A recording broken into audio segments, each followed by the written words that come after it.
سورة یونس۔ بسم اللہ الرحمن الرحیم۔ الف لام را تلک آیات الکتاب الحکیم اکان للناس عجبا ان اوحینا الى رجل منهم ان انذر الناس وبشر الذین آمنوا ان لهم قدم صدق عند ربهم قال الكافرون ان هذا لساحر مبین۔ سورة یونس اللہ کی توحید بیان کرتی ہے، جو مکی صورت کا خاصہ ہے کہ مکی صورتوں کے اندر آپ کو یہی موضوعات، توحید کے اوپر بات، آخرت کے اوپر بات، رسالت کے اوپر بات ہے، تو یہاں آپ کو بے شمار عقلی اور نقلی دلائل ملیں گے۔ تو پہلی صورت جو کسی نبی کے نام پر ہوئی، اور 3 یہ مسلسل صورتیں ہوں گی جو انبیاء کے نام پر ہیں، سورت یونس، سورت ہود اور سورت یوسف۔ اب اگرچہ اس میں یونس علیہ السلام کا ذکر بہت مختصر ہے، لیکن باقی واقعات کے مقابلے میں بہت اہمیت کا حامل ہے کہ اس بنا پر اس سورت کا نام رکھا گیا۔ الف لام را، یہ اس کتاب کی آیات ہیں جو حکمت اور دانش سے لبریز ہیں۔ کیا لوگوں کے لیے ایک عجیب بات ہوگی کہ ہم نے خود انہی میں سے ایک آدمی کو اشارہ کیا کہ غفلت میں پڑے ہوئے لوگوں کو چونکا دے، اور جو مان لیں ان کو خوشخبری دے دے کہ ان کے لیے ان کے رب کے پاس سچی عزت اور سرفرازی ہے۔ کیا یہ وہ بات ہے جس پر منکرین نے کہا یہ شخص تو کھلا جادوگر۔ حقیقت یہ کہ تمہارا رب وہی خدا ہے جس نے آسمانوں اور زمین کو 6 دنوں میں پیدا کیا، پھر تخت حکومت پر جلوہ گر ہوا اور کائنات کا انتظام چلا رہا ہے۔ کوئی شفاعت کرنے والا نہیں الا یہ کہ اس کی اجازت کے بغیر شفاعت کرے۔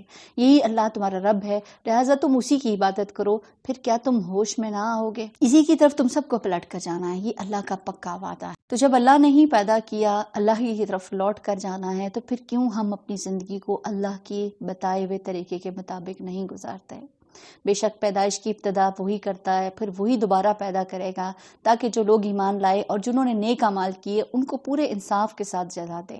جنہوں نے کفر کا طریقہ اختیار کیا وہ کھولتا ہوا پانی پیئیں گے اور دردناک سزا بھگتیں گے اس انکار کی پاداش میں کہ جو وہ کرتے تھے۔ کس چیز کا انکار؟ حق کا انکار۔ هو الذی جعل الشمس ضیاء والقمر نورا وقدره منازل لتعلموا عدد السنین والحساب ما خلق اللہ ذلك الا بالحق یفصل الآیات لقوم یعلمون۔ آیت نمبر 5 سورۃ یونس۔ وہی ہے جس نے سورج کو ضیاء بنایا اور چاند کو چمکتی اور چاند کے گھٹنے بڑھنے کی منزلیں ٹھیک ٹھیک مقرر کر دیں تاکہ تم اس سے برسوں اور تاریخوں کے حساب معلوم کرو۔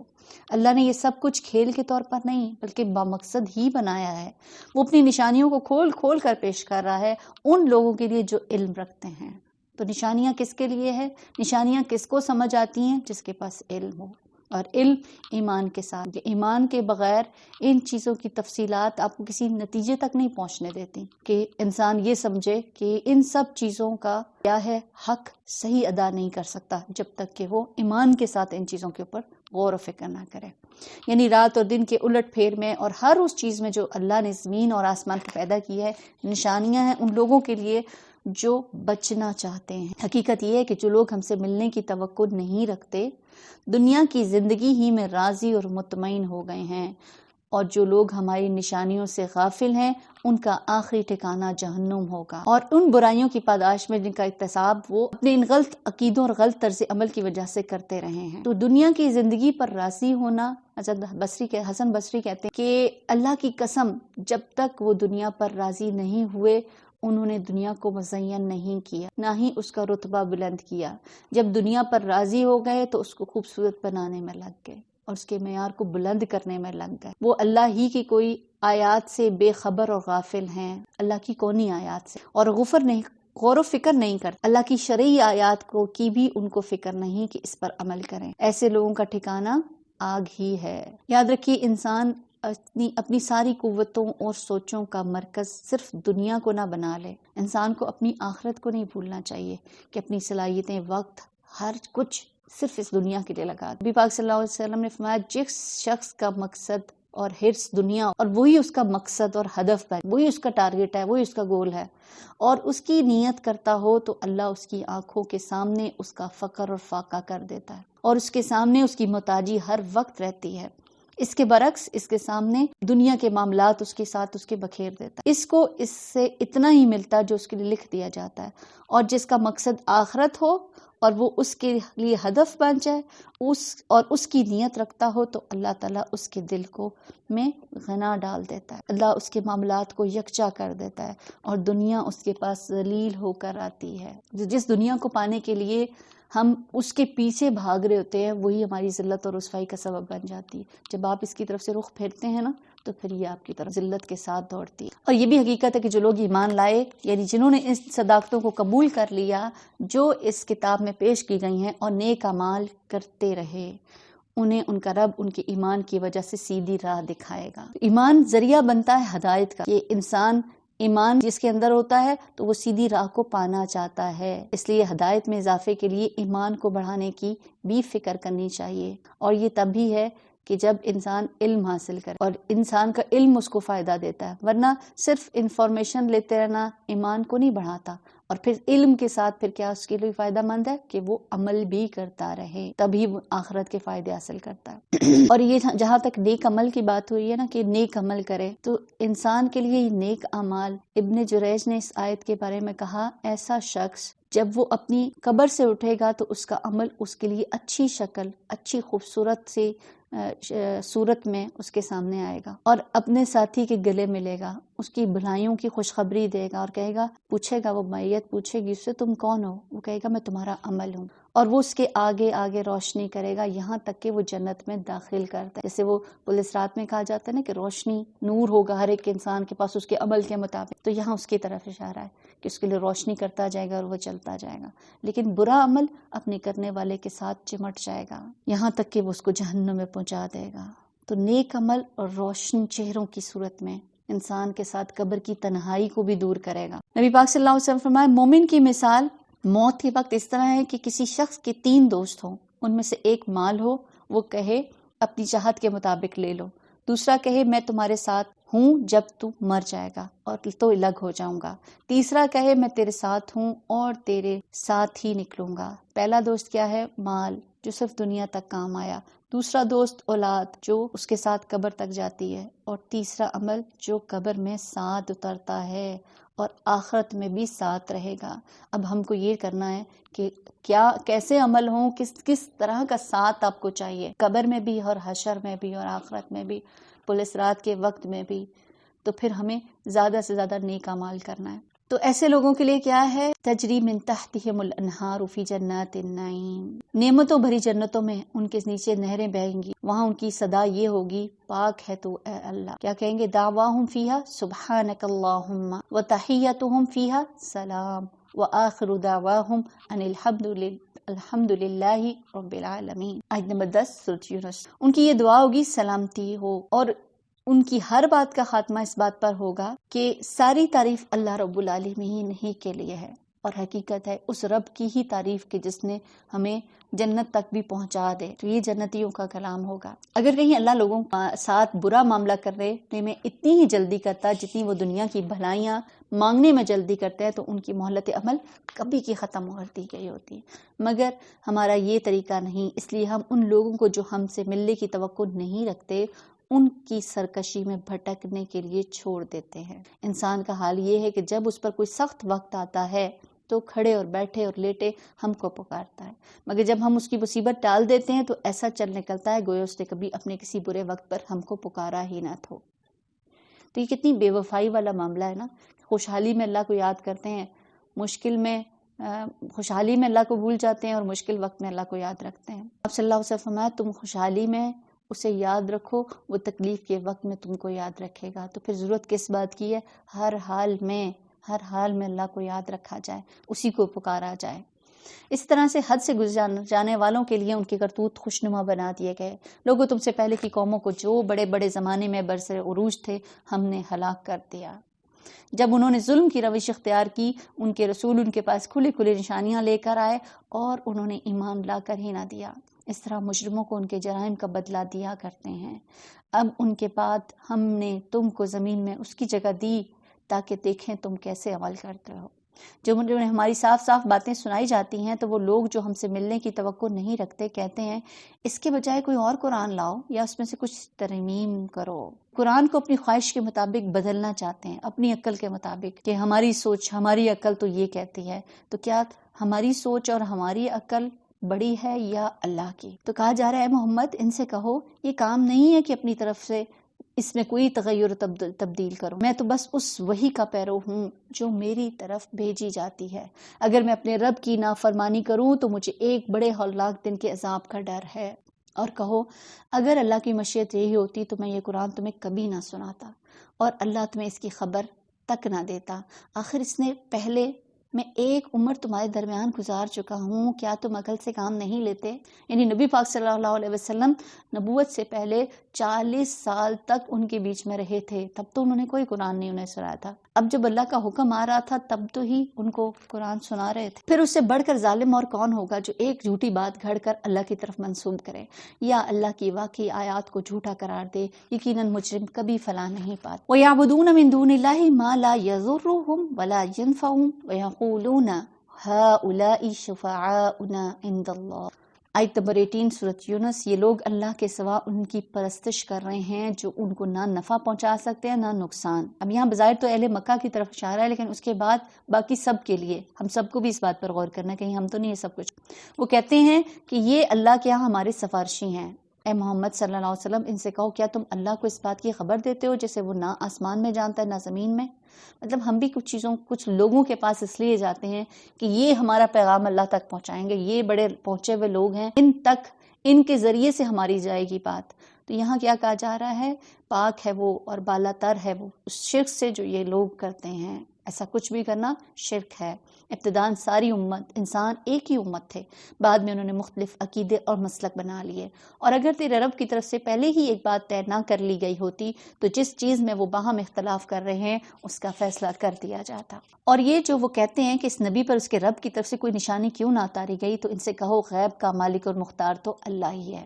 اچھا انتظار کرو، میں بھی تمہارے ساتھ انتظار کرتا ہوں۔ لوگوں کا حال یہ ہے کہ مصیبت کے وقت جب ہم ان کی کو رحمت کا مزہ چکھاتے ہیں تو فوراً ہی وہ ہماری نشانیوں کے معاملے میں چال بازیاں شروع کر دیتے ہیں۔ ان سے کہو اللہ اپنی چال میں تم سے زیادہ تیز ہے، اس کے فرشتے تمہاری سب مکاریوں کو قلم بند کر رہے ہیں۔ وہ اللہ ہی ہے جو تم کو خشکی اور تری میں چلاتا ہے، چنانچہ جب تم کشتیوں میں سوار ہو کر بعد موافق پر فرحاں و شاداں سفر کر رہے ہوتے ہو، پھر یکا یک باد مخالف کا زور ہوتا ہے اور ہر طرف سے موجوں کے تھپیڑے لگتے ہیں اور مسافر سمجھ لیتے ہیں کہ طوفان میں گھر گئے۔ اس وقت سب اپنے دین کو اللہ کے لیے خالص کر کے اس سے دعائیں مانگتے ہیں۔ اگر تو نے ہم کو اس بلا سے نجات دے دی تو ہم شکر گزار بندے بنیں۔ تو اللہ بے قرار دل کی دعا کو سنتا ہے، چاہے وہ مسلمان ہو یا نہ ہو۔ جب سارے سہارے ٹوٹ جاتے ہیں سب کو بھول کر اللہ کو پکارتے ہیں، یہ انسان کی فطرت میں، مگر جب وہ ان کو بچا لیتا ہے پھر وہی لوگ حق سے منحرف ہو کر زمین میں بغاوت کرنے لگتے ہیں۔ لوگوں تمہارے یہ بغاوت الٹی تمہارے ہی خلاف پڑ رہی ہے۔ دنیا کے چند روزہ مزے ہیں، لوٹ لو، پھر ہماری طرف تمہیں پلٹ کر آنا ہے، اس وقت ہم تمہیں بتا دیں گے کہ تم کیا کچھ کرتے رہے۔ تو اللہ سے بھاگ کر ہم کہاں جا سکتے ہیں؟ اللہ کی اطاعت کی طرف آ جائیں، اسی میں ہمارے لیے بہتری ہے۔ دنیا کی یہ زندگی جس کے نشے میں وہ مست ہو کر تم ہماری نشانیوں سے غفلت برت رہے ہو، اس کی مثال ایسی ہے جیسے آسمان سے ہم نے پانی برسایا تو زمین کی پیداوار جسے آدمی اور جانور سب کھاتے ہیں خوب گھنی ہو گئی۔ پھر عین اس وقت جب کہ زمین اپنی بہار پر تھی، کھیتیاں بنی سوری کھڑی تھیں، ان کے مالک سمجھ رہے تھے کہ اب ہم ان سے فائدہ اٹھانے پر قادر ہیں۔ یکا یک رات کو یا دن کو ہمارا حکم آ گیا اور ہم نے اسے ایسا غارت کر کے رکھ دیا گویا کہ وہ وہاں کبھی تھا ہی نہیں۔ تو دنیا کی رونقیں اسی طرح ختم ہو جاتی ہیں۔ یاد رکھیے قیامت کے دن یوں لگے گا جیسے ہمارا حال بھی ایسا ہی ہوگا کہ جیسے کچھ بھی نہیں کیا۔ تو بات کی جا رہی ہے کہ جیسے یہاں پر مثال دی نا کہ رونق ہوئی اور پھر سب کچھ ختم ہو گیا، ایسے ہی ہم سب کی زندگیاں بھی ہیں۔ ایک انسان کی زندگی بھی ایسا ہی ہے کہ وقت کے گزرنے کے ساتھ ساتھ اس کے اندر جیسے بچپن سے جوانی ایک بھرپور انسان کی لائف ہوتی ہے، اور اس کے بعد بڑھاپا جس میں کمزوری اور ضعف، اور اس کے بعد بالآخر وہ ختم ہو جاتا ہے۔ تو قیامت کے دن بھی انسان کو اپنی سب حقیقتیں سمجھ آ جائیں گی کہ وہ چیز جس کے لیے وہ زندگی میں بھاگتا رہا اس کی آخرت میں اس کی کوئی اہمیت نہیں ہے، کچھ بھی نہیں اس کی حیثیت رکھتے۔ اس وقت میں جن چیزوں کے لیے ہم اپنے جانوں کو، اپنی زندگیوں کو کھپا رہے ہیں، استعمال کر رہے ہیں، ان کے لیے سوچیں، کل وہ ہمارے لیے کچھ بھی اہمیت نہیں رکھیں گے۔ کل ہمارے لیے آج جو چیزیں بہت اہم ہیں نا، کل وہ ہم سب کے لیے بالکل بیکار ہو جائیں گی۔ اس کی مثال کو ایسے سمجھیے، اپنے بچپن کو ذہن میں لائیں، جو لوگ عمر کے کافی سال گزار چکے ہیں اپنی جوانیوں کو ذہن میں لائیں۔ اس وقت میں جو چیزیں ہمارے لیے اہم تھیں، کیا وہ آج بھی اتنی اہمیت رکھتی ہیں ہمارے لیے؟ کہ انسان سے کہا جائے گا کہ اس چیز کے لیے وقت تم لگا کے آئے ہو، اگر آخرت میں ان کو کہا جائے کہ جنت میں جانے کے بعد کیا وہ چیزیں تمہیں اب چاہیے، اس وقت کیا کہے گا انسان؟ نہیں، مجھے کچھ بھی کسی چیز کی ضرورت نہیں ہے، یہ تو بہت ہی حقیر چیزیں۔ تو یہ سب حقیر چیزیں اگر اللہ کی اطاعت میں اب لگا لیں گے تو کل یہی آپ کے لیے کام آنے والی ہیں، وہیں کے لیے آپ کے لیے ایک آخرت کا توشہ بن جائیں گے۔ تو ان حقیقت کو سمجھ لیجئے، زندگی میں ہمیشہ بہار نہیں رہتی، خزاں بھی آتی ہے اور اس کے بعد پھر سب کچھ ختم ہو جاتا ہے۔ تو یہاں کہا جا رہا ہے یک رات کو یا دن کو ہمارا حکم آ گیا اور ہم نے اسے ایسا غارت کر کے رکھ دیا گویا کل وہاں کچھ نہیں تھا۔ اسی طرح ہم نشانیاں کھول کھول کر پیش کرتے ہیں ان لوگوں کے لیے جو سوچتے سمجھتے ہیں۔ حقیقت ہے، غور و فکر کرنے والوں کے لیے نشانیاں فائدہ دیتی ہیں۔ تم اس ناپائیدار زندگی کے فریب میں مبتلا ہو رہے ہو، اللہ تمہیں دارالسلام کی طرف دعوت دے رہا ہے۔ اس ناپائیدار زندگی، دنیا جس کے اندر ہم جس کی کو پانے کے لیے اپنی زندگیوں کو فنا کر رہے ہیں، خود فنا ہونے والی چیز ہے۔ تو کہا ہے کہ اللہ تمہیں دارالسلام یعنی جنت کی طرف دعوت دے رہا ہے۔ ہدایت اس کے اختیار میں ہے، جس کو وہ چاہتا ہے سیدھا راستہ دکھا دیتا ہے۔ جن لوگوں نے بھلائی کا طریقہ اختیار کیا ان کے لیے بھلائی اور مزید فضل ہے۔ للذین احسنوا الحسنى وزیادہ ولا يرهق وجوہهم قتر ولا ذلہ اولئک اصحاب الجنہ هم فیہا خالدون۔ آیت نمبر 26 سورۃ یونس۔ تو ان لوگوں کے لیے جن کے لیے کہا کہ بھلائی کا طریقہ اختیار کریں گے ان کے لیے بھلائی ہے اور مزید بھی ہے۔ یہاں مزید کیا ہے؟ اللہ کا دیدار۔ جب پہلے جنتی جنت میں چلے جائیں گے نا تو اللہ تعالیٰ فرمائے گا کیا تم مزید کچھ چاہتے ہو؟ وہ کہیں گے کیا؟ تو وہ جواب دیں گے اللہ تعالیٰ سب کچھ تو دے دیا، تو کیا تو نے ہمیں جنت میں داخل نہیں کر دیا؟ کہ مطلب اب یہ سوال جو تم کہتے ہو اللہ تعالیٰ کیا اور بھی کچھ چاہیے؟ تو کہے گا کیا تو نے ہمیں آگ سے نجات نہیں دے دی؟ تو اللہ ان کے درمیان اپنا حجاب کو ہٹا دے گا۔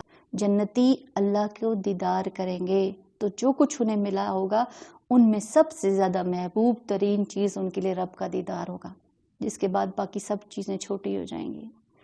جو اللہ کی رضا کے لیے آج کام کرتا ہے وہی اس نعمت کو پا سکے گا، اللہ کا دیدار۔ ان کے چہرے پر روسیائی اور ذلت نہ چھائی ہوگی، وہ جنت کے مستحق ہیں، وہاں ہمیشہ رہیں گے۔ جن لوگوں نے برائیاں کمائیں ان کی برائی جیسی ہے ویسے ہی وہ بدلہ پائیں گے۔ ذلت ان پر مسلط ہوگی، کوئی اللہ سے ان کے بچانے والا نہ ہوگا۔ ان کے چہروں پر ایسی تاریخی چھائی ہوئی ہوگی جیسے رات کے سیاہ پردے ان پر پڑے ہوئے ہوں۔ وہ دوزخ کے مستحق ہیں جہاں وہ ہمیشہ رہیں گے۔ جس روز ہم ان سب کے ساتھ اپنی عدالت میں اکٹھا کریں گے، پھر ان لوگوں سے جنہوں نے شرک کیا کہیں گے ٹھہر جاؤ تم بھی اور تمہارے بنائے ہوئے شریک بھی، پھر ہم ان کے درمیان سے اجنبیت کا پردہ ہٹا دیں گے، یعنی ان کو آمنے سامنے کر دیں گے، اور ان کے شریک کہیں گے تم ہماری عبادت تو نہیں کرتے تھے، ہماری اور تمہارے درمیان اللہ کی گواہی کافی ہے کہ تم اگر ہماری عبادت کرتے بھی تھے تو ہم تمہاری اس عبادت سے بالکل بے خبر تھے۔ اس وقت ہر شخص اپنے کیے کا مزہ چکھ لے گا، سب اپنے حقیقی مالک کی طرف پھیر دیے جائیں گے اور وہ سارے جھوٹ جو انہوں نے گھڑ رکھے تھے گم ہو جائیں گے۔ يرزقكم من السماء والأرض أمن يملك السمع والأبصار ومن يخرج الحي من الميت ويخرج الميت من الحي ومن يدبر الأمر فسيقولون الله قل أفلا تتقون۔ آیت نمبر 31 سورۃ یونس۔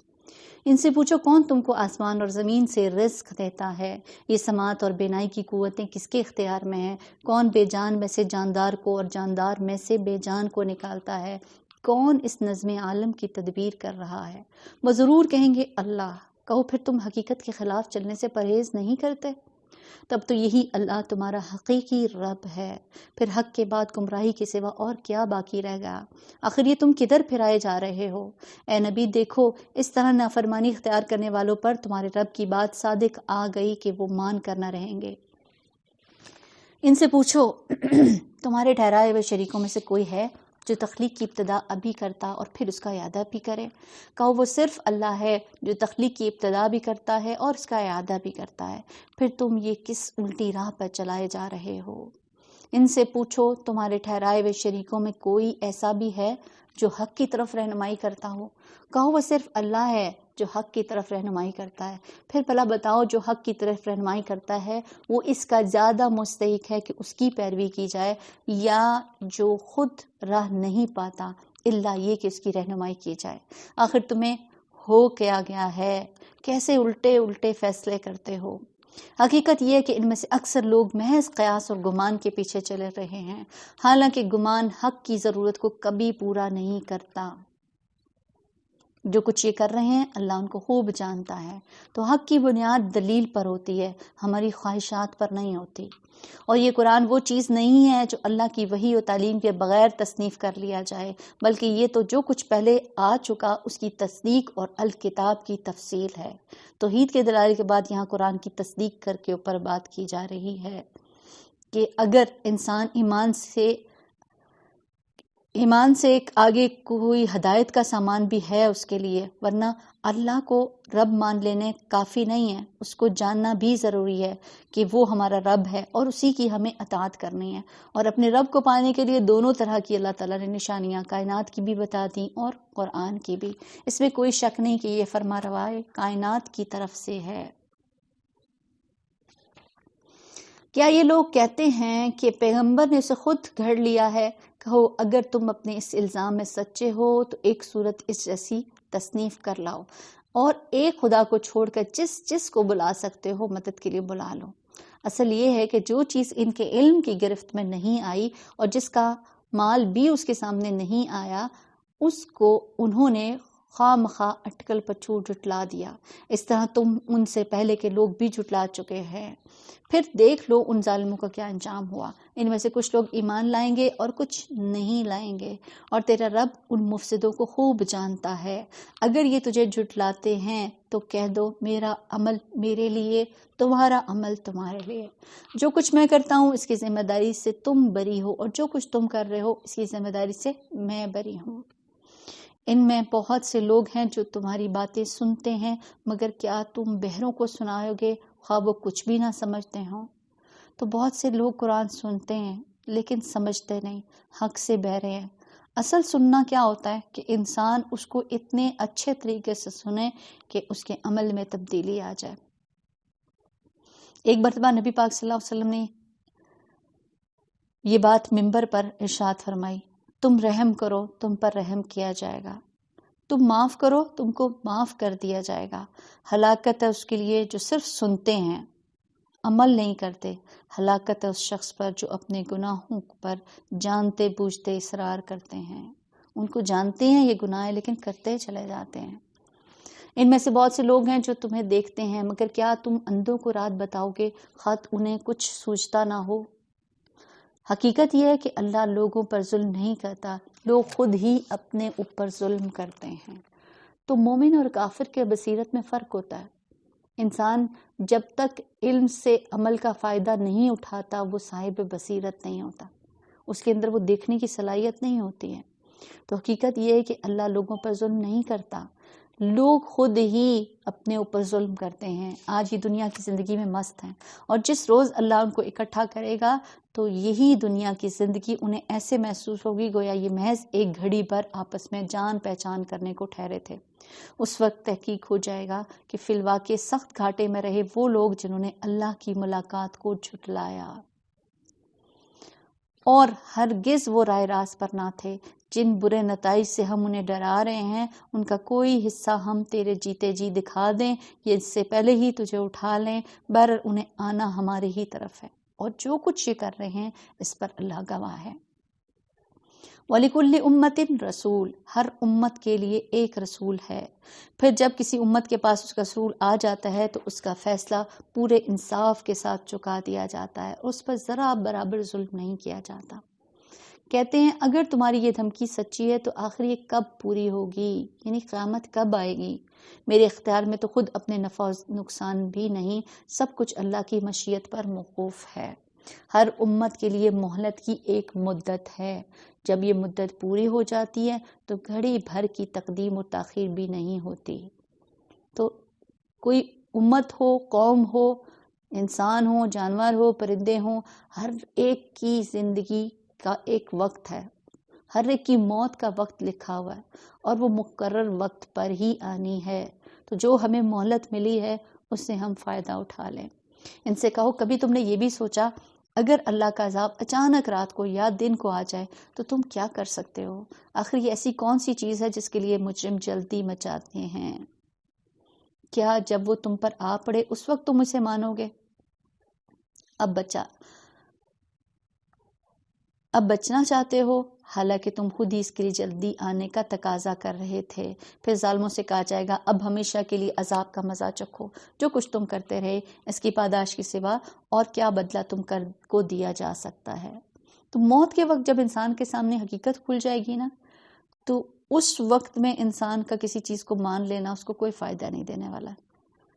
تو سچائی تو اللہ تعالیٰ نے قرآن اور سنت سے بتا دی ہے، اس کو ابھی مان لیں تو اسی میں ہماری خیر اور عافیت ہے۔ پھر پوچھتے ہیں کیا واقعی یہ سچ ہے جو تم کہہ رہے ہو؟ میرے رب کی قسم یہ بالکل سچ ہے اور تم اتنا بل بوتا نہیں رکھتے، اسے ظہور میں آنے سے روک دو۔ اگر ہر اس شخص کے پاس جس نے ظلم کیا ہے روئے زمین کی دولت بھی تم اس عذاب سے بچنے کے لیے وہ اسے فدیے میں دینے پر آمادہ ہو جائے، جب یہ لوگ اس عذاب کو دیکھ لیں گے تو دل ہی دل میں پچھتائیں گے، مگر ان کے درمیان پورے انصاف سے فیصلہ کیا جائے گا، کوئی ظلم ان پر نہ ہوگا۔ سنو، آسمان اور زمین میں جو کچھ ہے اللہ کا ہے، سن رکھو اللہ کا وعدہ سچا ہے، مگر اکثر انسان جانتے نہیں ہیں۔ وہی زندگی بخشتا ہے اور وہی موت دیتا ہے اور اسی کی طرف تم سب کو پلٹ کر جانا ہے۔ یا ایھا الناس قد جاءتکم موعظۃ من ربکم وشفاء لما فی الصدور وہدی ورحمۃ للمؤمنین، آیت نمبر 57۔ لوگوں تمہارے پاس تمہارے رب کی طرف سے نصیحت آ گئی ہے اور یہ وہ چیز ہے جو دلوں کے امراض کی شفا ہے، جو اسے قبول کر لے اس کے لیے رحمت اور رہنمائی ہے۔ اے نبی کہو یہ اللہ کا فضل ہے اور اس کی مہربانی ہے، چیز اس نے بھیجی اس پر تو لوگوں کو خوشی منانی چاہیے، یہ ان سب چیزوں سے بہتر ہے جنہیں لوگ سمیٹ رہے ہیں۔ قرآن کی بات ہو رہی ہے کہ قرآن وہ چیز ہے، وہ نصیحت ہے اپنے رب کی طرف سے کہ جو دلوں کے امراض کی شفا ہے۔ دلوں کے امراض کہ دل سے گھٹن، تنگی، وسوسے، برے خیالات، بری نیتیں، ان کو نکال دیتا ہے اور انسان کے اندر کو صاف اور شفاف کر دیتا ہے۔ اور اگر عام بیماریوں کے لیے کہیں تو بھی یہ شفا ہے۔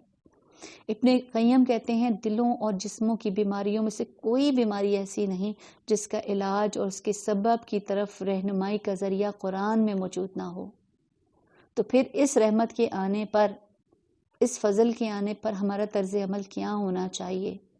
کس طرح کی خوشی منانی چاہیے کہ اس کو خوشی کے ساتھ لے لیں؟ جن گھروں میں جو لوگ اللہ کے گھروں میں سے کسی گھر میں جمع ہو کر اللہ کی کتاب کی تلاوت کرتے ہیں، اس کی تعلیم میں باہم مصروف ہوتے ہیں، ان پر سکینت طاری ہوتی ہے، رحمت ان کو ڈھانپ لیتی ہے، فرشتے ان کو گھیر لیتے ہیں اور اللہ ان کا ذکر اپنے پاس موجود فرشتوں میں کرتا ہے۔ تو پھر وہ چیز ہے کہ جس کو میں لوگ دنیا میں کسی بھی چیز کے ملنے پر، کسی نعمت پر ملنے پر جتنی خوشی مناتے ہیں، کیا ہماری خوشی اس قرآن کی نعمت کے ملنے پر اس جیسی ہے کہ اللہ تعالیٰ نے ہمارے اوپر کتنا کرم کیا؟ لیکن اصل میں ہم خوشی اس لیے نہیں منا پاتے کہ ہمیں اس نعمت کی قدر نہیں ہوتی، ہم اس لیے خوش ہو نہیں پاتے کہ ہمیں اس نعمت کی اہمیت کا اندازہ نہیں ہے۔ تو یہاں اللہ سبحانہ و تعالیٰ فرما رہے ہیں کہ اس پر تو لوگوں کو خوشی منانی چاہیے، یہ ان سب چیزوں سے بہتر ہے جنہیں لوگ جمع کرتے ہیں۔ اے نبی ان سے کہو تم لوگوں نے کبھی یہ سوچا کہ جو رزق اللہ نے تمہارے لیے اتارا ہے اس میں سے تم نے خود ہی کسی کو حرام اور کسی کو حلال ٹھہرا لیا؟ ان سے پوچھو اللہ نے تم کو اس کی اجازت دی ہے یا تم اللہ پر افطرا کر رہے ہو؟ جو لوگ اللہ پر یہ افطرا باندھتے ہیں ان کا کیا گمان ہے کہ قیامت کے روز ان سے کیا معاملہ ہوگا؟ دیکھیے حلال اور حرام کیا چیز جائز ہے اور کیا نہیں ہے، اس کا فیصلہ صرف اللہ کی ذات کرنے والی ہے، کوئی انسان کوئی نبی بھی نہیں کر سکتا۔ اللہ تو لوگوں پر مہربانی کی نظر رکھتا ہے، مگر اکثر انسان ایسے ہیں جو شکر نہیں کرتے۔ اے نبی صلی اللہ علیہ وسلم، تم جس حال میں بھی ہوتے ہو، قرآن میں سے جو کچھ بھی سناتے ہو اور لوگوں تم بھی جو کچھ کرتے ہو، ان سب کے دوران میں ہم تم کو دیکھتے رہتے ہیں۔ کوئی ذرا برابر چیز آسمانوں اور زمین میں ایسی نہیں، نہ چھوٹی نہ بڑی، جو تیرے رب کی نظر سے پوشیدہ ہو اور ایک صاف دفتر میں درج نہ ہو، یعنی لوح محفوظ میں۔ کیا چیز پتہ چل رہی ہے؟ اللہ تعالیٰ باریک بین ہے، اس کی نظر میں، اس کی ریکارڈ میں ہر چیز موجود ہے۔ کون کس سوچ کے ساتھ بیٹھا ہے، کون کتنا کیا کچھ لے رہا ہے اور کیا کچھ کرنے کا ارادہ رکھتا ہے۔ سنو، جو اللہ کے دوست ہیں، جو ایمان لائے، جنہوں نے تقویٰ کا رویہ اختیار کیا، ان کے لیے کسی خوف اور رنج کا موقع نہیں ہے۔ دنیا اور آخرت دونوں کی زندگیوں میں اس کے لیے بشارتیں ہی بشارتیں ہیں۔ اللہ کی باتیں بدل لی نہیں جا سکتے ہیں۔ تو کہا جا رہا ہے کہ جو اللہ کے دوست ہیں، جو اولیاء اللہ ہے، ان کے لیے کوئی خوف اور ان کے لیے کوئی غم نہیں ہے۔ کہ مومن کو دنیا میں بھی کوئی غم آتا ہے نا، نہیں پیو نہ کریں، جھاڑو نہیں لگائیں، پیو جھاڑو نہیں لگانا، صرف ڈسٹنگ چیزیں صرف۔ تو کہا جا رہا ہے کہ مومن کو دنیا میں غم آتا ہے، لیکن وہ غم مستقل اس پر برقرار نہیں رہتا۔ وقتی طور پر غم آتا ہے، لیکن قرآن اس کے لیے شفا بن جاتا ہے۔ آپ صلی اللہ علیہ وسلم کی بیٹے کی بھی جب وفات ہوئی نا، تو آپ بھی ان کی جدائی میں غمزدہ ہوئے تھے، لیکن اللہ کے دوستوں کے غم دائمی نہیں ہوتے، اللہ تعالیٰ اس کو ختم کر دیتا ہے، اللہ تعالیٰ اس کے دل کو تھام لیتا ہے۔ تو ایسے لوگوں کے لیے پھر کیا کہا ہے؟ ان کے لیے بشارتیں ہی بشارتیں ہیں، خوشخبریاں ہی خوشخبریاں ہیں۔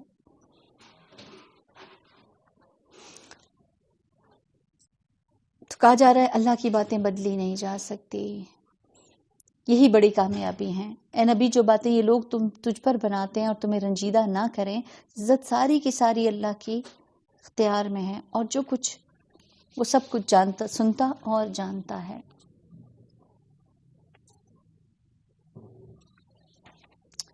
الا ان للہ من فی السماوات ومن فی الارض وما يتبع الذين يدعون من دون الله شركاء ان يتبعون الا الظن وان هم الا يخرصون۔ آیت نمبر 66 سورۃ یونس۔ اگر رہو آسمان کے بسنے والے ہوں یا زمین کے سب اللہ کے مملوک ہیں، اور جو لوگ اللہ کے سوا کچھ اپنی خود ساختہ شریکوں کو پکار رہے ہیں، وہ نرے وہم اور گمان کے پیروں ہیں اور محض قیاس آرائیاں کرتے ہیں۔ وہ اللہ ہی ہے جس نے تمہارے لیے رات بنائی کہ اس میں سکون حاصل کرو اور دن کو روشن بنایا۔ اس میں نشانیاں ان لوگوں کے لیے جو کھلے کانوں سے پیغمبر کی دعوت کو سنتے ہیں۔ لوگوں نے کہا کہ اللہ نے کسی کو بیٹا بنایا، سبحان اللہ، وہ تو بے نیاز ہے، آسمان اور زمین میں جو کچھ ہے سب اس کی ملک ہے۔ تمہارے پاس اس قول کے لیے آخر کیا دلیل ہے؟ کیا تم اللہ کے متعلق وہ باتیں کہتے ہو جو تمہارے علم میں نہیں ہیں؟ اے محمد صلی اللہ علیہ وسلم کہہ دیجئے کہ جو لوگ اللہ پر جھوٹے افطرا باندھتے ہیں، وہ ہرگز فلاح نہیں پا سکتے۔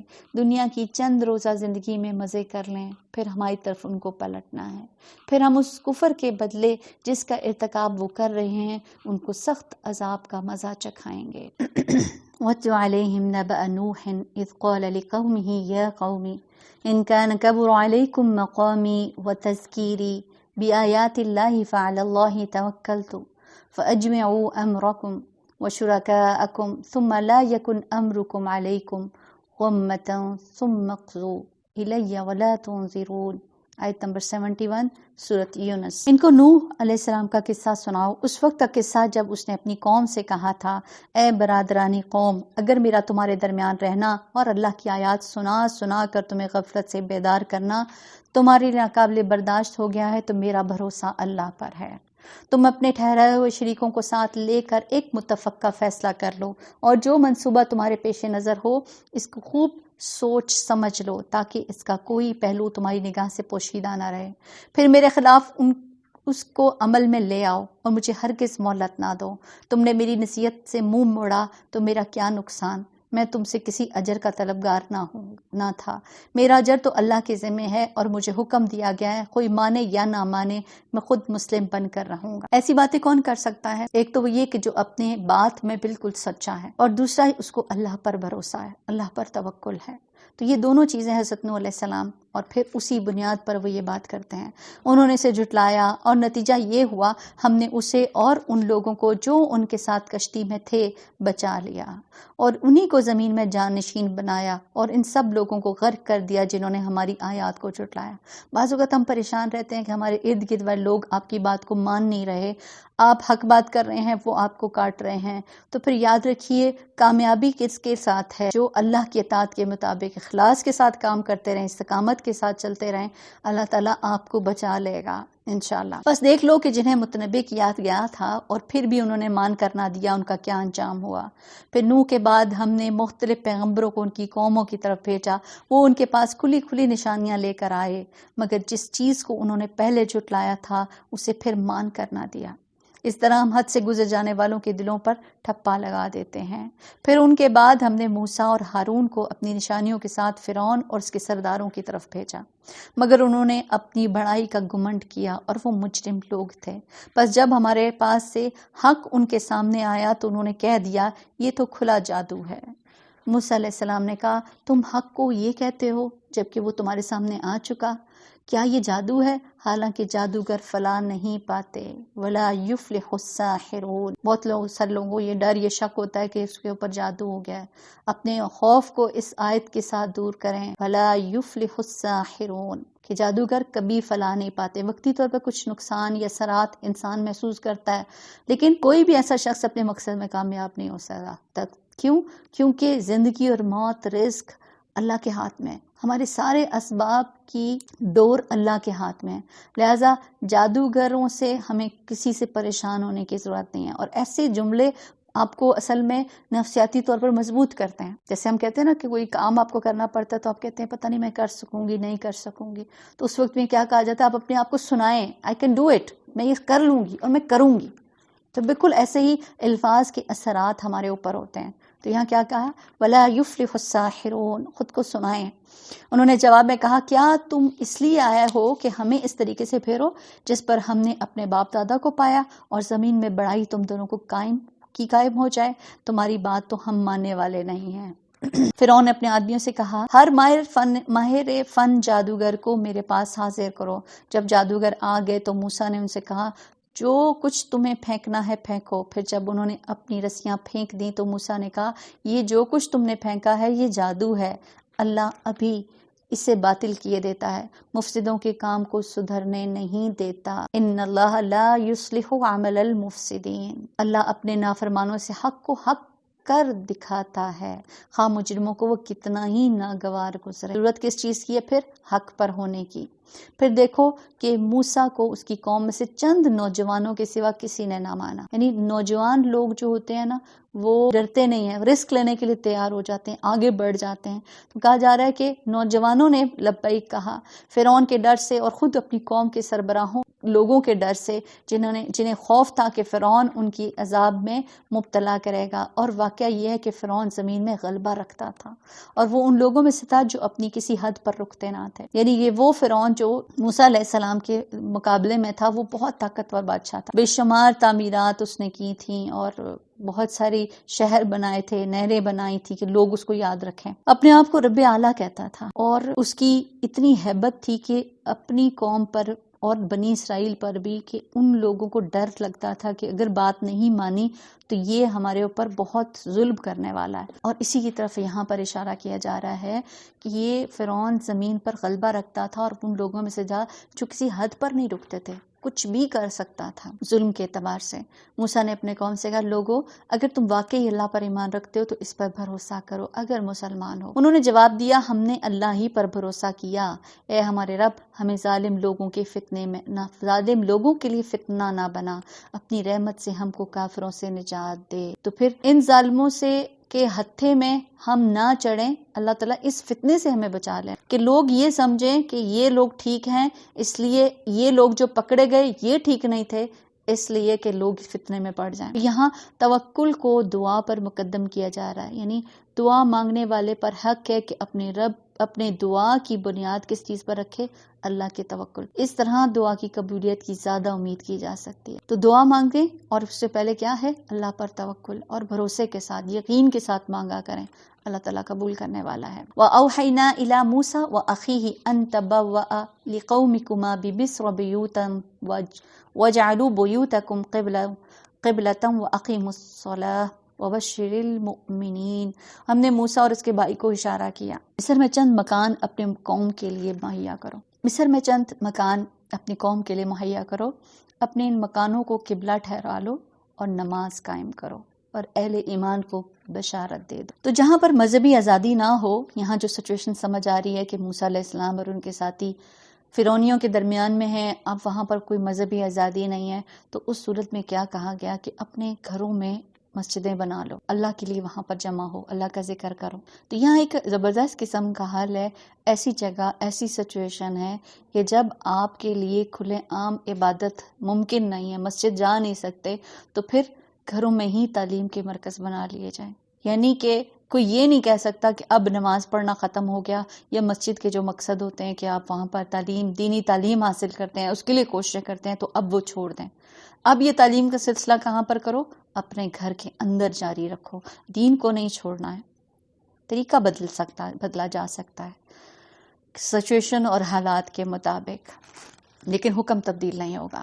وَقَالَ مُوسَى رَبَّنَا إِنَّكَ آتَيْتَ فِرْعَوْنَ وَمَلَأَهُ زِینَةً وَأَمْوَالًا فِی الْحَیَاةِ الدُّنْیَا۔ موسیٰ نے دعا کی، اے ہمارے رب، تو نے فرعون اور اس کے سرداروں کو دنیا کی زندگی میں زینت اور اموال سے نواز رکھا ہے۔ اے رب، کیا یہ اس لیے ہے کہ وہ لوگوں کو تیری راہ سے بھٹکائیں؟ اے رب، ان کے مال غارت کر دے، ان کے دلوں پر ایسی مہر کر دے کہ ایمان نہ لائیں جب تک دردناک عذاب نہ دیکھ لیں۔ کہ دنیاوی اسباب کے زیادہ ہونے کی وجہ سے یہ لوگ زیادہ لوگوں کے اوپر سختیاں کرتے تھے، اور اسی سے پھر دوسرے لوگ بھی مرعوب ہوتے ہیں کہ کمزور ایمان والے کیا کہتے ہیں کہ ہمارے پاس بھی مال ہو تو پھر ہم بھی یہی کچھ کریں۔ تو پھر یہاں کہا جا رہا ہے کہ اللہ تعالیٰ ان کے مال کو غارت کر دے۔ اللہ نے جواب میں فرمایا، تم دونوں کی دعا قبول کی گئی، بس تم نے کرنا کیا ہے؟ ثابت قدم رہو اور ان لوگوں کے طریقے کی ہرگز پیروی نہ کرو جو علم نہیں رکھتے۔ کل بھی ثابت قدمی کی بات تھی، استقامت کی بات تھی کہ جب کسی چیز کا ارادہ کر لو پھر اس پر جم جاؤ۔ جب کسی چیز کا ارادہ کرو، استخارہ کرو، اللہ سے مشورہ کرو، پھر دل کے یقین کے ساتھ نہ، بس پھر اس پہ جم جاؤ اور وہ کر گزرو۔ اس کرنے میں مشکلات تو ضرور آئیں گی، لیکن ثابت قدمی سے پیچھے نہیں ہٹنا۔ تو یہاں پر بھی کہا جا رہا ہے کہ تمہیں کیا کرنا ہے؟ ثابت قدم رہنا ہے، اور ان لوگوں کے طریقے کی ہرگز پیروی نہ کرو جو علم نہیں رکھتا۔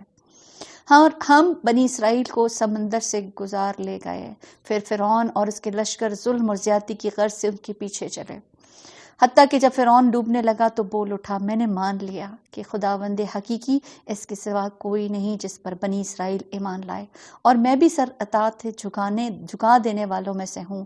جواب دیا گیا، اب ایمان لانا، اب تم ایمان لاتے ہو، حالانکہ اس سے پہلے تک تو تم نافرمانی کرتے رہے اور فساد برپا کرنے والوں میں سے تھے۔ تو کیا چیز ہے کہ فرعون اس وقت ایمان لا رہا ہے جب ایمان لانا فائدہ نہیں دے رہا، جب اس کے سامنے حقیقت کھل جاتی ہے، جب غیب کا پردہ ہٹ جاتا ہے، ایسے وقت میں ایمان فائدہ نہیں دیتا۔ تو پھر کیا کرنا ہوگا؟ انسان کو ایمان لانے میں، ایمان کی تجدید میں اور نیک اعمال کرنے میں کبھی بھی ڈیلے نہیں کرنا چاہیے، ٹال مٹول نہیں کرنا چاہیے، پتہ نہیں کب ہمارا وہ وقت آخری آ جائے۔ ابو ہریرہ رضی اللہ تعالیٰ روایت کرتے ہیں، نبی پاک صلی اللہ علیہ وسلم فرمایا، 3 چیزوں کے ظاہر ہونے کے بعد کسی شخص کو اس کا ایمان لانا فائدہ نہیں دے گا جو اس سے پہلے ایمان نہ لایا تھا یا اس نے ایمان کی حالت میں نیکی نہ کمائی تھی۔ ایک یہ کہ جب سورج مغرب سے نکلے گا، جب دجال نکل آئے گا، جب زمین سے جانور نکلے گا جو لوگوں سے باتیں کرے گا، یعنی قیامت کی بڑی نشانیاں ظاہر ہو جائیں گی، تو پھر نیک اعمال کرنا، پھر ایمان لانا اس کو کوئی فائدہ نہیں دینے والا۔ ایک اور روایت میں آتا ہے نا کہ جب جان حلق تک آ جاتی ہے تو ایمان لانا پھر فائدہ نہیں دیتا۔ اس وقت کہنا کہ وہ فلاں کو دے دینا، فلاں کو دے دینا، تو یاد رکھیں اس وقت تو پھر وہ فلاں کا تو ہو ہی جائے گا، وہ تو پیچھے والے ہی اس کے وارث بن جائیں گے. تو پھر کیوں نہ اپنی صحت مندی کی حالت میں، اپنی جوانی میں، اپنی طاقت کی حالت میں اللہ کی عبادت کی طرف خود کو راغب کریں کہ جب ہمیں وہ فائدہ دے. وہ ہوتا ہے نا ساری زندگی ہم اپنی مرضی کے کام کرتے رہتے ہیں، پھر جب بوڑھے ہو جاتے ہیں تو اب کوئی اور بچتا نہیں ہے نا، کوئی آپشن رہتی نہیں ہے، تو پھر ہم چائے نمازوں پہ بیٹھ جاتے ہیں. تو یہاں کیا کہا ہے؟ پسندیدہ. اللہ تعالیٰ یہ بھی توفیق دے تو بہت اچھی بات ہے، بہت بڑی بات ہے کہ انسان واپسی سے پہلے پلٹ آئے. لیکن زیادہ پسندیدہ کیا چیز ہے کہ انسان قوت اور طاقت اور جوانی کے ساتھ ان چیزوں کو لے. نبی پاک صلی اللہ علیہ وسلم فرمایا 7 لوگ عرش کے سائے تلے ہوں گے، اور ان میں سے ایک یہ کہ وہ جو جوان جس کی جوانی اللہ کی عبادت میں گزرے.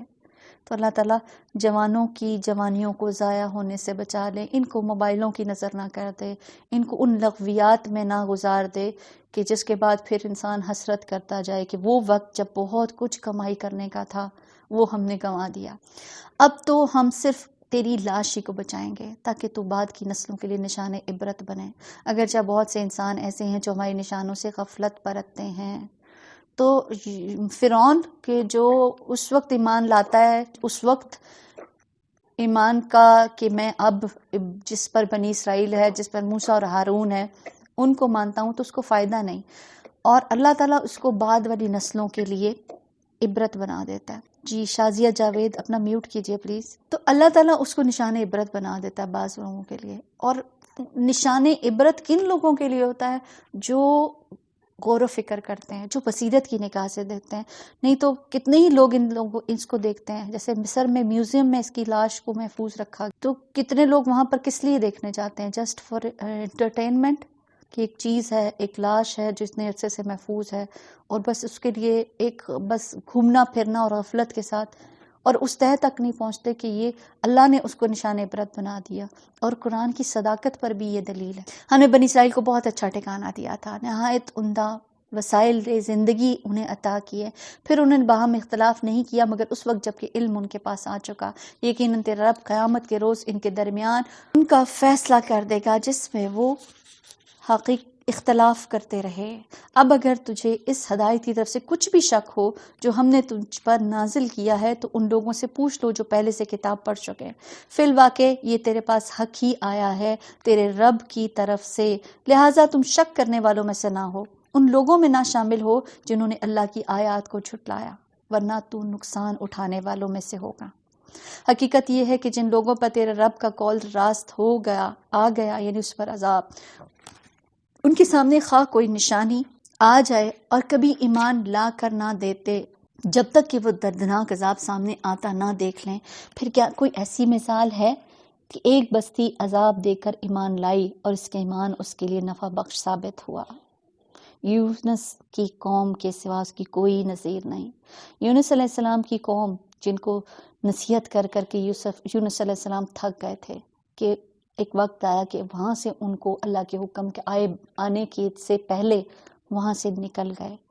تو اس وقت میں جب ان کی قوم کے پاس عذاب آیا اور ابھی اس عذاب کی ویسی کیفیت نہیں تھی کہ ان کے پاس پلٹنے کی مہلت نہ ہوتی. جیسے فرعون نے جب اپنی حقیقت کو واضح دیکھ لیا تو پھر اس وقت میں اس کے لیے توبہ قبول نہیں. لیکن یونس علیہ السلام کی قوم کو یہ آپشن مل گیا. ایک تو یہ بھی کہ یونس علیہ السلام اس وقت ان کے اندر سے نکل گئے تھے، ابھی اللہ کی طرف سے کوئی حکم نہیں آیا تھا، تو وہ ان کو فائدہ یہ ہوا کہ عذاب ابھی ان کے اتنے قریب نہیں آیا تھا کہ اس سے پہلے وہ پلٹ آئے، اور ان کا اس ایمان لانا ان کے لیے نفع بخش ثابت ہوا. اور وہ قوم ایسی ہے کہ جس کی طرف پھر عذاب نہیں آیا. وہ قوم جب ایمان لے آئی تھی تو البتہ ہم نے اس پر سے دنیا کی زندگی میں رسوائی کا عذاب ٹال دیا، اس کو ایک مدت تک زندگی سے بہرامند ہونے کا موقع دیا. اگر تیرے رب کی مشیت یہ ہوتی کہ زمین میں سب مومن و فرما بردار ہی ہوں تو سارے اہل زمین ایمان لے آتے. پھر کیا تم لوگوں کو مجبور کرو کہ وہ مومن ہو جائیں؟ کوئی متنفس اللہ کے اذن کے بغیر ایمان نہیں لا سکتا. اللہ کا طریقہ یہ ہے جو لوگ عقل سے کام نہیں لیتے وہ ان پر گندگی ڈال دیتا ہے. اب اللہ کے اذن کے بغیر ایمان نہیں کہ جب تک انسان خود چاہ نہیں رکھتا. اللہ تعالیٰ نے حقائق کو پھیلا دیا ہے زمین اور آسمان میں، قرآن کی آیات میں. اب اگر کوئی شخص اس سے فائدہ نہیں اٹھاتا تو پھر ایسا شخص ہدایت دراصل چاہتا ہی نہیں ہے. تو پھر ایسے شخص کے لیے اللہ تعالیٰ پھر ہدایت کو اس سے دور کر دے۔ ان سے کہو زمین اور آسمان میں جو کچھ ہے اسے آنکھیں کھول کر دیکھو۔ جو لوگ ایمان لانا نہیں چاہتے ان کے لیے نشانیاں اور تنبیہیں آخر کیا فائدہ دیں گی ان کو۔ اب یہ لوگ اس کے سوا اور کس چیز کے منتظر ہیں کہ وہی برے دن دیکھیں جو ان سے پہلے گزرے ہوئے لوگ دیکھ چکے ہیں۔ ان سے کہو اچھا انتظار کرو، میں بھی تمہارے ساتھ انتظار کرتا ہوں۔ پھر جب ایسا وقت آتا ہے تو ہم اپنے رسولوں کو ان لوگوں کو بچا لیا کرتے ہیں جو ایمان لاتے ہیں۔ ہمارا یہی طریقہ ہے، ہم پر یہ حق ہے کہ مومنوں کو بچا لیں۔ اللہ کس کو بچاتا ہے؟ مومنوں کو۔ اور مومن کون ہے؟ ایمان والے۔ تو پھر ہمیں کس چیز کی فکر زیادہ کرنی چاہیے؟ اپنے ایمان کی۔ لیکن ہماری فکریں کس چیز کے لیے ہیں؟ دنیا کی۔ اے نبی صلی اللہ علیہ وسلم، اور یہ کہ تم اپنے رب سے معافی چاہو، اس کی طرف پلٹ آؤ تو وہ ایک مدت خاص تک تم کو اچھا سامانی زندگی دے گا، یعنی تم کو دنیا میں رزق کی فراوانی بھی ہوگی اور ہر صاحب فضل کو اس کا فضل عطا کرے گا۔ تو پھر فضل کس کے پاس ہے اور کس سے پھر ہمیں مانگنا چاہیے؟ اللہ سے۔ لیکن اگر تم منہ پھیرتے ہو تو میں کہہ دو کہ لوگو اگر تم ابھی تک میرے دین کے متعلق کسی شک میں ہو تو سن لو کہ تم اللہ کے سوا جن کی بندگی کرتے ہو میں ان کی بندگی نہیں کرتا، بلکہ صرف اس خدا کی بندگی کرتا ہوں جس کے قبضے میں تمہاری موت ہے۔ مجھے حکم دیا گیا ہے کہ میں ایمان لانے والوں میں سے ہو جاؤں۔ کہ موت کے آگے انسان بہت عاجز ہے۔ بڑے سے بڑے ڈاکٹر کو بلا لیں، اعلیٰ سے اعلیٰ ڈگری والا کوئی بھی انسان جو آپ کا علاج کرنے کے لیے تیار ہو جائے، لیکن کوئی نہیں بچا سکتا۔ موت بتاتی ہے نا کہ کوئی اور ہے جس کا حکم چلتا ہے۔ وَأَنْ أَقِمْ وَجْهَكَ لِلدِّينِ حَنِيفًا وَلَا تَكُونَنَّ مِنَ الْمُشْرِكِينَ، آیت 105 سورۃ یونس۔ اور مجھ سے فرمایا گیا ہے کہ تم یکسو ہو کر اپنے آپ کو ٹھیک ٹھیک اس دین پر قائم کر دو اور ہرگز ہرگز مشرکوں میں سے نہ ہونا۔ اللہ کو چھوڑ کر کسی ایسی ہستی کو نہ پکارو جو تمہیں فائدہ نہیں پہنچا سکتی اور نہ ہی نقصان۔ اگر تم ایسا کرو گے تو ظالموں میں سے ہوگا۔ اگر اللہ تمہیں کسی مصیبت میں ڈالے تو خود اس کے سوا کوئی نہیں جو اس مصیبت کو ٹال سکے۔ تو پھر کیا کرنا ہے؟ مصیبت میں صرف اللہ کی طرف رجوع کرنا ہے۔ اور اگر وہ تیرے حق میں کسی بھلائی کا ارادہ کرے تو اس کے فضل کو پھیرنے والا بھی کوئی نہیں۔ وہ اپنے بندوں میں سے جس کو چاہتا ہے اپنے فضل سے نوازتا ہے۔ اللہ ہم پر بھی اپنا فضل کرے، اور وہ درگزر کرنے والا اور رحم فرمانے والا ہے۔ اللہ ہم سب کو بھی معاف کر دینا، ہم پر رحم کرنا۔ اے محمد صلی اللہ علیہ وسلم کہہ دو کہ لوگو تمہارے پاس تمہارے رب کی طرف سے حق آ چکا ہے۔ فَمَنِ اهْتَدَىٰ فَإِنَّمَا يَهْتَدِي لِنَفْسِهِ وَمَنْ ضَلَّ فَإِنَّمَا يَضِلُّ عَلَيْهَا وَمَا أَنَا عَلَيْكُمْ بِوَكِيلٍ۔ اب جو سیدھی راہ اختیار کرے گا اس کی راست روئی اسی کے لیے مفید، اور جو گمراہ رہے گا اس کی گمراہی اسی کے لیے تباہ کن ہے۔ میں تمہارے اوپر کوئی حوالہ دار نہیں ہوں، اور اے نبی صلی اللہ علیہ وسلم تم اس ہدایت کی پیروی کیے جاؤ جو تمہاری طرف بذریعہ وحی بھیجی جا رہی ہے، اور صبر کرو یہاں تک کہ اللہ فیصلہ کر دے، اور وہی بہترین فیصلہ کرنے والا ہے۔ یعنی پچھلی کی قوموں کا انجام بتا کر نبی پاک صلی اللہ علیہ وسلم کو تسلی دی جا رہی ہے کہ جو آپ کو کہا جا رہا ہے کرتے جائیں، انجام کی فکر نہ کریں، صبر کے ساتھ اپنے مشن کو مکمل کریں اور فیصلہ اللہ کے اوپر چھوڑ دیں جو بہترین فیصلہ کرنے والا ہے۔ آپ کی کوششوں کو اللہ کبھی بھی ضائع نہیں کرے گا۔ سورۃ ہود، مکی سورت۔ بسم اللہ الرحمن الرحیم۔ الف لام را، کتاب احکمت آیاتہ ثم فصلت من لدن حکیم خبیر۔ الف لام را فرمان ہے جس کی آیات پختہ اور مفصل ارشاد ہوئی ہیں، یعنی کم سے کم الفاظ جامع مضمون اس میں ہے، ایک دانا اور باخبر ہستی کی طرف سے ہے کہ تم نہ بندگی کرو مگر صرف اللہ کی۔ میں اس کی طرف سے تم کو خبردار کرنے والا بھی ہوں اور بشارت دینے والا بھی ہوں۔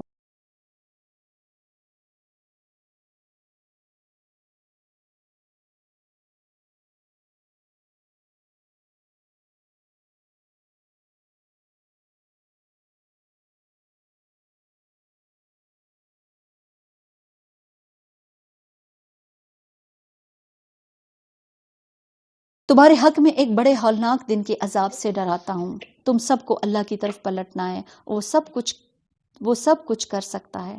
دیکھو یہ لوگ اپنے سینوں کو موڑتے ہیں تاکہ اس سے چھپ جائیں، خبردار جب یہ کپڑوں سے اپنے آپ کو ڈھانپتے ہیں، اللہ ان کے چھپے ہوئے کو بھی جانتا ہے اور کھلے ہوئے کو بھی، وہ تو اس بھید سے بھی واقف ہے جو سینوں میں رکھے ہوئے ہیں۔ تو جہاں بات ہو رہی ہے نا کہ اللہ کی طرف سے فضل، کہ اللہ رزق جس کو چاہتا ہے اس کو دیتا ہے، تو اللہ نے ہر ایک کے لیے رزق کو مقرر کیا۔ نبی صلی اللہ علیہ وسلم فرمایا ابن آدم سے 4 چیزوں کے معاملے میں فارغ کیا جا چکا ہے، اس کی تخلیق، اس کے اخلاق، اس کا رزق اور اس کی موت، اور رزق سے بھاگنے والا بھی رزق کو پا کر رہے گا۔ کوئی انسان کہ مجھے نہیں چاہیے نہیں چاہیے، لیکن اس کو مل کے رہے گا کیونکہ جو چیز اس کے لیے مقرر کر دی گئی۔ آپ صلی اللہ علیہ وسلم فرمایا اگر ابن آدم اپنے رزق سے اس طرح بھاگے تو رزق اس کی طرف اس کو اس طرح پالے گا جس طرح موت اسے پا لیتی ہے۔ تو رزق کے لیے کوشش تو کرے لیکن بہت زیادہ پریشان نہ ہو۔ پریشانی اور فکر کس چیز کے لیے ہونا چاہیے؟ دنیا میں اپنے ایمان کی فکر اور پھر آخرت کی فکر ہونی چاہیے کہ جس کے لیے ہمیں کوشش کرنا ہے۔ رزق تو اللہ نے لکھ دیا، جو ہماری قسمت میں وہ ہمیں ملنا ہے۔ سبحانک اللہم و بحمدک نشہد ان لا الہ الا انت نستغفرک ونتوب الیک۔ اللہم صلی علی محمد۔ سبحان ربک رب العزت عما یصفون وسلام علی المرسلین والحمد للہ رب العالمین۔ الہی آمین۔ السلام علیکم ورحمۃ اللہ وبرکاتہ۔ وعلیکم السلام۔